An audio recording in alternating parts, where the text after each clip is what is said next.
Meus queridos, minhas queridas, nessa aula a gente vai aprender sobre a magia do Machine Learning e como que a gente pode usar Machine Learning para resolver os nossos problemas de negócio. Vamos lá? A magia do Machine Learning. Aprenda sobre Machine Learning, que é a ciência da programação de computadores para aprender com dados. Anota aí. O que é Machine Learning? A definição é o seguinte: Machine Learning é uma ciência da computação que permite que sistemas automatizados aprendam com dados sem ser explicitamente programados. Isso é muito importante, porque imagina, você vai montar um sistema para jogar xadrez. Cara, você vai programar cada movimento do xadrez? Pô, se ele mover o bispo, eu vou mover o cavalo. Se ele mover o peão para casa 7, eu vou mover o bispo para casa 8. Cara, é muita coisa, muitas combinações para você programar ali explicitamente no seu código. E é por isso que a gente usa Machine Learning para aprender através de várias partidas qual que é o padrão de cada partida para você poder ganhar, para você maximizar a sua chance de vitória, tá? Quais são os tipos? Os principais tipos de Machine Learning são, anota aí, aprendizado supervisionado, aprendizado não supervisionado e Deep Learning, tá? A gente vai saber a diferença deles mais pra frente. Quais são os principais algoritmos? Anota aí, árvore de decisão, random forest, regressão logística, redes neurais e KNN, tá? A maioria desses algoritmos aqui são para classificação. Ou seja, a gente tem várias classes, a gente quer usar os dados que a gente tem para categorizar cada uma dessas classes. Entendeu? Vamos lá. Qual que é a diferença entre o supervisionado e o não supervisionado? No aprendizado supervisionado, a gente tem dados rotulados. O que são dados rotulados? São o seguinte: imagina o banco de dados ali, com linhas e colunas, e a variável, ou seja, a coluna que você quer que o seu modelo aprenda, ela já está lá no banco de dados. Você já tem a resposta, você já tem um rótulo, entendeu? Então imagina que você está numa sala de aula, você está aí uma professora, e você tem vários alunos. E você quer testar para ver se os seus alunos aprenderam a matéria que você ensinou.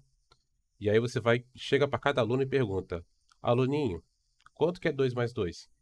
Você já sabe que é 4, você já é professor. E o aluno fala o seguinte: professora, é 7. Aí se pergunta a próxima criança: criança, quanto que é 2 mais 2? Professor, é 5. A próxima criança: quanto que é 2 mais 2? Professor, é 4. A próxima criança: 2 mais 2. Ela fala: professora, a resposta é 4. Ou seja, dado as respostas que você tem, qual que é a porcentagem dos alunos que responderam a resposta certa? Você já tem resposta, você já sabe que é 4. Qual que é a porcentagem dos seus alunos que sabem que a resposta é 4? Isso vai te dar uma porcentagem, uma acurácia dos seus alunos na resposta certa. Entendeu? Então, ou seja, se você já tem um banco de dados, e nesse banco de dados você já tem a resposta, você já sabe a resposta, então é supervisionado. O aprendizado não supervisionado são algoritmos que a gente usa quando a gente não tem rótulos. Então, a gente pode usar, por exemplo, para fazer agrupamento de clientes num supermercado. Porque a gente não tem o rótulo, a gente não tem o tipo de cliente ainda, entendeu? Então a gente vai usar algoritmos que vão agrupar esses dados e vão formar grupos. E esses grupos a gente vai analisar o comportamento desses grupos e vai falar, cara, esse grupo aqui é o grupo das pessoas que compram mais. Esse grupo aqui é o grupo das pessoas que são mais velhas e compram coisas de futebol. Entendeu? Então serve para a gente agrupar. O Deep Learning, ele é o seguinte, ele é uma rede que imita o cérebro. Ou seja, ele é mais específico para casos muito mais complexos, que a gente precisaria de um humano para resolver. São casos de imagem, são casos de texto, são casos de áudio, são casos de vídeo. Então, para dados muito complexos, ou seja, dados não estruturados, a gente usa o Deep Learning, ok? Quais são os principais algoritmos? A gente já falou. A árvore de decisão, como é que ela funciona? É um modelo que divide os dados em categorias, ela vai tomando decisões, ela vai dividindo a coluna, tá? O Random Forest, ele é um modelo mais complexo que o árvore de decisão. Por quê? Porque ele é um conjunto de árvores, entendeu? Ele é o conjunto de várias árvores, e aí ele vai pegando a votação. Ou seja, essa árvore de decisão aqui, ela falou que esse cara aqui, ele é um mau pagador. Ele não vai pagar a fatura de cartão dele. Essa árvore aqui fala que ele é um bom pagador. Ou seja, se eu tiver 10 árvores e 8 delas falam que ele é um mau pagador, então eu vou fazer uma votação, 8 contra 2, então esse cara aqui, ele é um mau pagador ou bom pagador, dependendo da maioria, tá? A regressão logística. A regressão logística é um modelo linear, tá? Que ele avalia a relação entre uma variável, que ela tem que ser binária, ou seja, sim ou não, 0 ou 1, em relação a outras variáveis, outras colunas, tá? As redes neurais, como eu falei, são modelos que imitam o cérebro humano e são usados para tarefas mais complexas, como linguagem, como imagem, como vídeo, como áudio, tá? O que é esse aprendizado profundo, esse deep learning? Deep learning, ele vai usar na base dele redes neurais, tá? E qual que é a diferença de uma rede neural para um modelo de deep learning? São as camadas. Quanto mais camadas eu tenho no meu modelo de redes neurais, mais ele vai virando um modelo mais profundo, porque tem várias camadas. Ou seja, cada camada é responsável por um tipo de tarefa. Essa camada aqui, ela vai verificar na imagem se ela tem borda. Aí a próxima camada, já é a camada que vem depois, ela vai identificar que isso aqui é um círculo. A próxima camada vai identificar que isso aqui é uma roda de um carro. E aí, assim vai, camada por camada, até o modelo aprender que isso daqui é um carro, tá? Quais são as aplicações? Cara, praticamente infinitas, tá? O ChatGPT é a aplicação. O seu celular, quando ele vai reconhecer o seu rosto, está usando Deep Learning também. Então, cara, praticamente todas as aplicações que você consegue ver hoje em dia, empresariais, de Google, de celular, cara, monitoramento, estão usando aprendizado profundo, estão usando redes neurais para classificar, tá? Quais são os exemplos de aplicação? Onde é que eu posso aplicar esse machine learning? Cara, em primeiro lugar, marketing.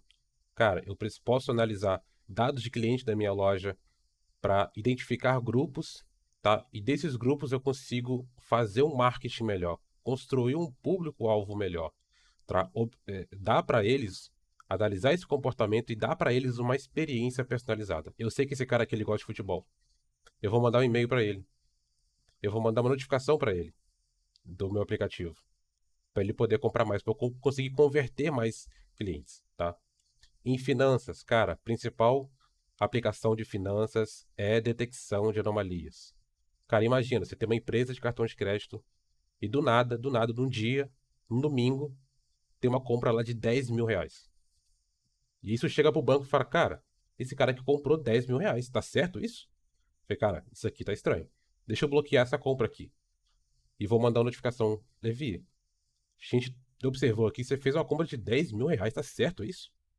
E aí você vai ter que entrar lá no aplicativo e falar, cara, sou eu mesmo, tá? Fiz aqui minha verificação de rosto, sou eu mesmo, o documento aqui tá certinho, sou eu mesmo, libera aí pra mim. Beleza, obrigado. Vou liberar aqui pra você a sua compra, tá bom?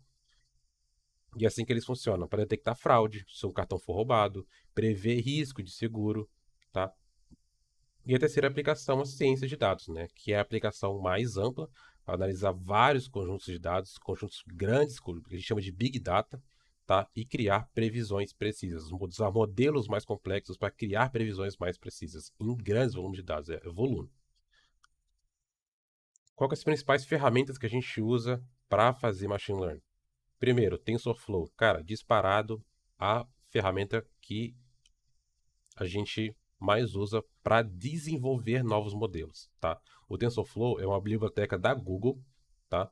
A Google montou e ela oferece várias funções para você construir algoritmos. Ela é um pacote para você construir do zero, tá? Para criar novos algoritmos.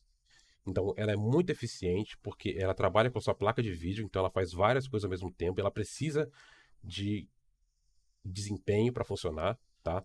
E ela suporta várias linguagens. É uma API do Google, tá? Funciona para JavaScript, para Python, para Java, tá?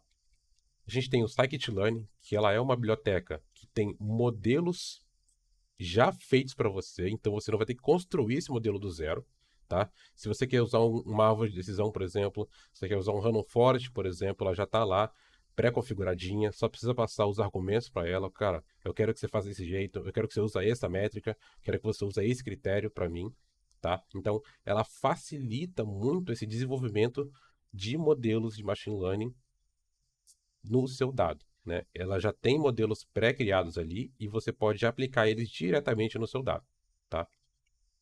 O Keras é uma biblioteca especializada em redes neurais. Ela é especializada em casos mais complexos, imagem, vídeo e áudio, tá? E ela usa o TensorFlow por debaixo dos panos, tá? Ela facilita o desenvolvimento de, de redes neurais e ela usa o TensorFlow, ela usa o poder computacional do TensorFlow para conseguir facilitar o desenvolvimento, tá?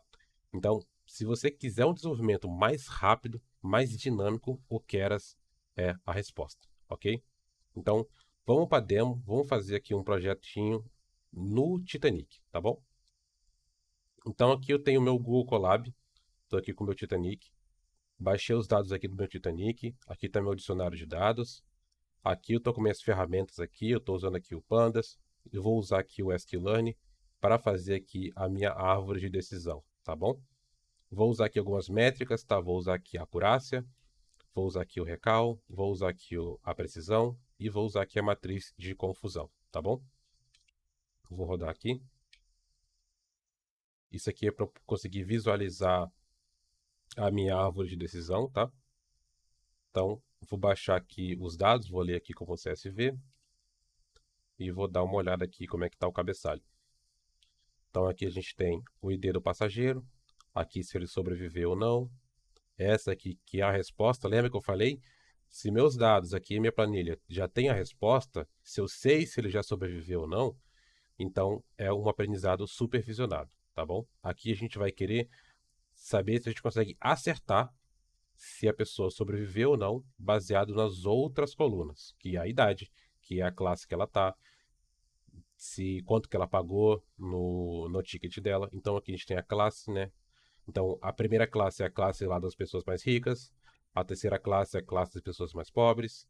Então, a gente tem um nome que a gente não vai usar, porque isso aqui é dado de texto, a gente trabalha com texto lá em redes neurais, tá?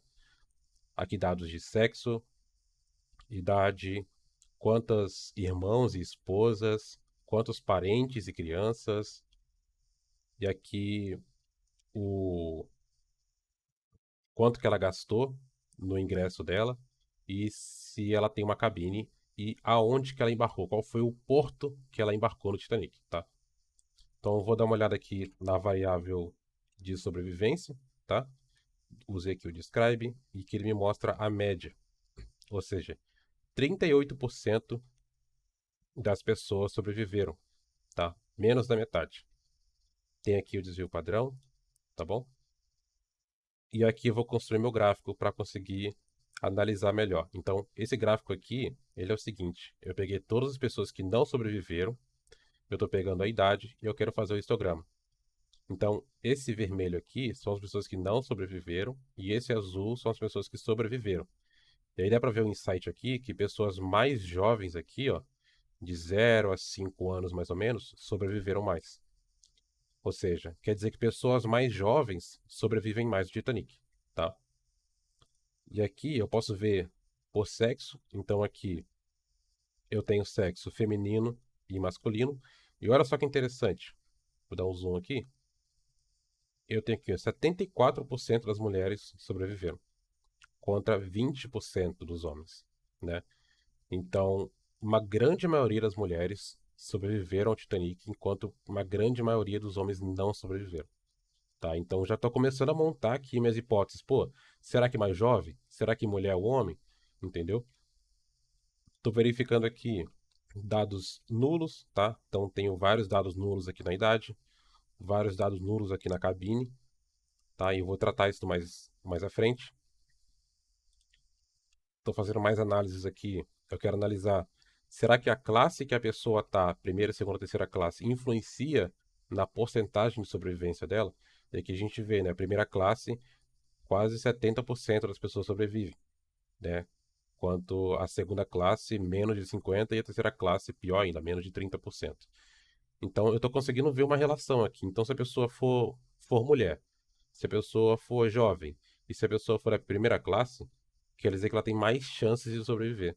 Ou seja, essas variáveis são importantes para mim para dizer se a pessoa vai sobreviver ou não, porque ela tem uma correlação, entendeu?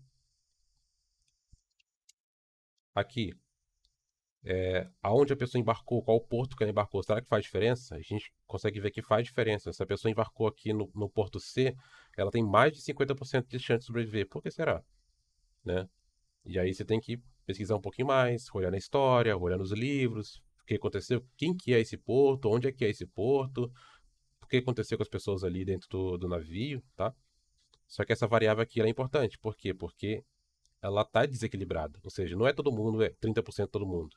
É 50% um, 40% outro. Então essa variável aqui é importante. Aqui é mais complexo. Será que a classe aonde a pessoa embarcou faz diferença? A gente consegue ver aqui no Porto C, a primeira classe, 70%, como a gente já tinha visto. Mas a primeira classe no Porto Q é só 50%, enquanto a primeira classe no S é quase 60%. Então, a gente consegue ver que tem uma relação aonde a pessoa embarcou e a classe dela para ver se ela vai sobreviver ou não. Tá? Vamos lá. E aqui eu vou executar tarefas aqui de Feature Engineering, ou seja, eu vou limpar os meus dados. Eu vou tratar meus dados para colocar no modelo. Eu não posso colocar os meus dados como eles estão. Eu preciso transformar os dados que são texto para número. Eu preciso tirar algumas colunas. Eu preciso criar novas colunas. Então é aqui que eu estou fazendo. Então aqui eu estou criando aonde o cara embarcou, criando se o sexo é masculino ou não, se ele tem ou não cabine. E eu estou fazendo aqui todos os dados que estão nulos e na idade, eu estou colocando 100. A pessoa tem 100 anos, por exemplo, né? Então aqui a gente vai criar essas colunas aqui, né? Então, por exemplo, aqui vai ter uma variável 0 ou 1 se ela embarcou no S, tá? Então aqui ela embarcou no S, então é 0 para todo mundo. Aqui ela embarcou no C, então aqui está 1, aqui está 0. Se ela é masculina, então aqui ela é masculino. E se ela tem uma cabine, então a cabine dela está aqui, enquanto o outro aqui não tem, tá? Então aqui eu vou colocar uma lista das variáveis que eu vou usar, ou seja, eu só posso usar números, ok? Se eu tiver texto, eu tenho que transformar para número. Ok, tudo certinho. Agora eu vou construir meu modelo.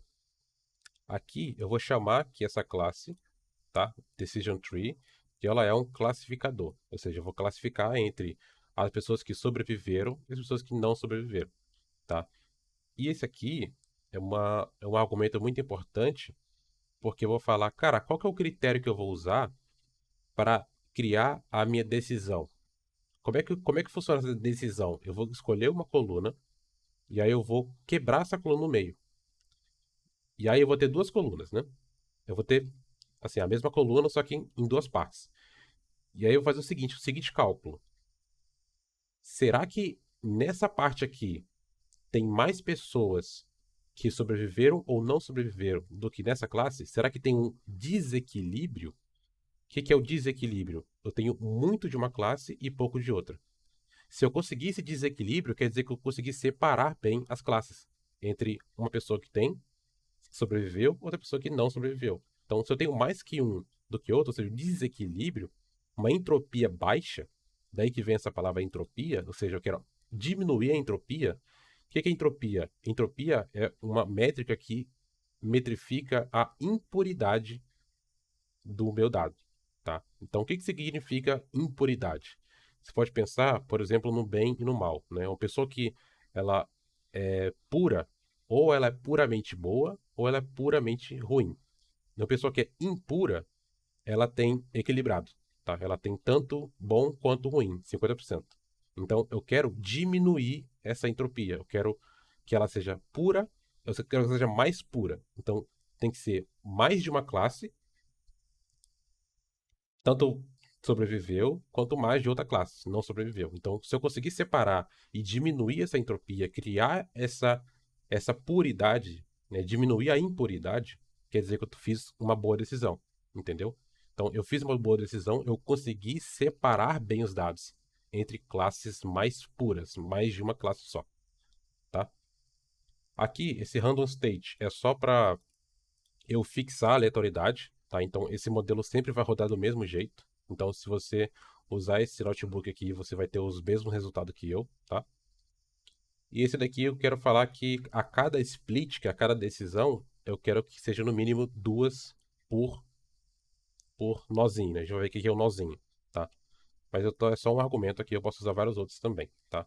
E aqui eu chamo fit, eu quero chamar aqui nas minhas features, e eu quero chamar aqui na minha target. Essa aqui vai ser a minha resposta, tá? Então, treinei o modelo aqui, está treinado já. Vai me retornar aqui um modelo treinado, ok? Usei aqui a entropia, tá? E aqui eu vou visualizar o meu modelo, tá? Que eu criei. Então, lembrando que é uma árvore de decisão, então vai ter várias decisõezinhas, tá? A gente vai ver isso aqui agora.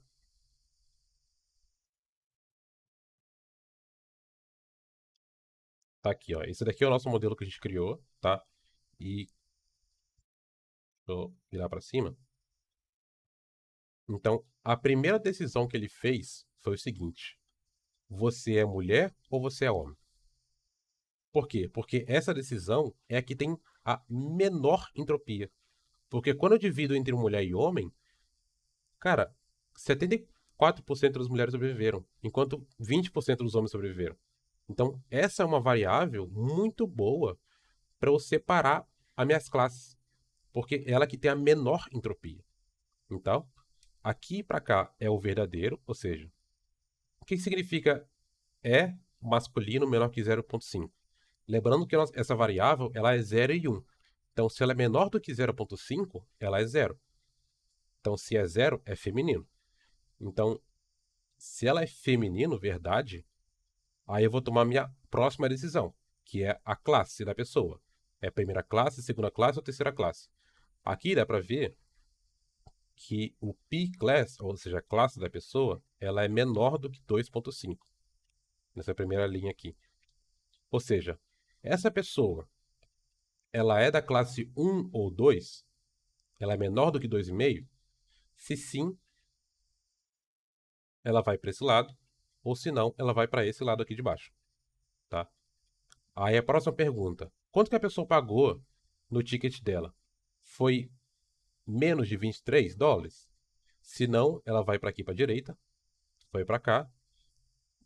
Ela tá sozinha, ou seja, esse Perish aqui, esse primeiro laranja aqui, ele é o seguinte: quantos parentes e crianças ela tem com ela?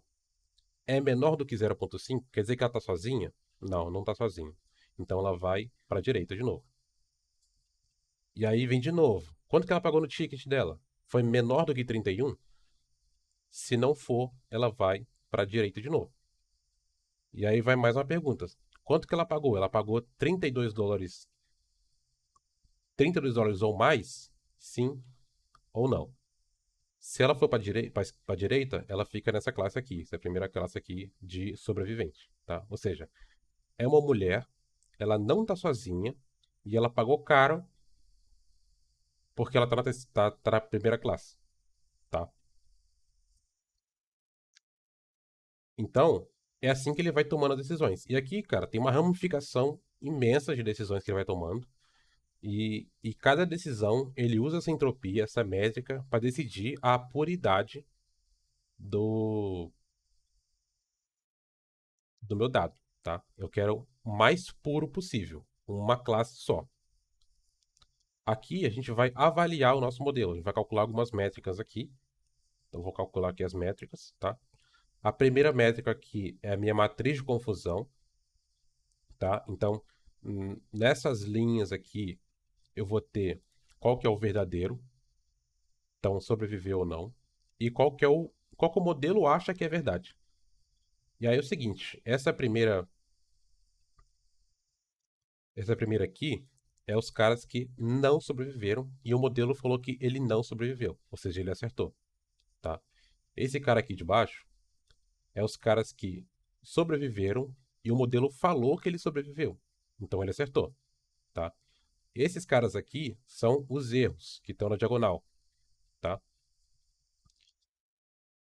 Então, aqui a gente vai ter uma acurácia de 98%. Ou seja, para cada pessoa, sem saber se ela sobreviveu ou não, só usando idade, só usando quantas crianças ela tem, quantos parentes ela tem, se ela tem esposo, se ela tem irmão, quanto foi o preço do ticket dela e se ela tem cabine ou não, eu consigo dizer com 98% de certeza se ela vai sobreviver ou não vai sobreviver, tá? Então, essa aqui é a métrica mais importante para dados que estão balanceados. Ou seja, eu tenho a mesma quantidade de pessoas que sobreviveram e a mesma quantidade de pessoas que não sobreviveram, tá? As outras métricas aqui são importantes para a gente dizer se nosso modelo ele sofreu overfitting, né? Se ele foi muito bem nos dados de treino, mas pouco nos dados de teste, tá? Aqui a gente vai comparar com o modelo de regressão logística que a gente viu. Ou seja, o modelo de regressão logística, ele erra muito. Ele tem só 80% de acurácia, tá? Então, esse modelo de árvore de decisão, ele já é muito bom. Ele bateu, inclusive, no modelo de regressão logística, tá? Então, é isso. Esse foi o primeiro modelo, tá? A gente fez árvore de decisão, a gente fez regressão logística, a gente analisou os dados, a gente fez gráficos, fez tabelas, viu as porcentagens, tá? Calculou as métricas, avaliou o modelo, tá? E daí para frente, cara, é testar mais modelos, é criar novas métricas. Será que eu posso usar o nome da pessoa? No nome da pessoa, a gente viu que tinha o seguinte, ó: Mister, Mrs, Miss, Misters, Mister. Será que a gente pode usar esse dado? Será que ele indica alguma coisa? E se eu colocar, fazer uma correlação com sobrevivência? Será que a porcentagem de sobrevivência é maior com mulheres, por exemplo, com Miss, com Misses? Qual que é a maior porcentagem? Eu posso fazer essa análise também, tá? Então, por hoje é isso, beleza? Tchau, tchau.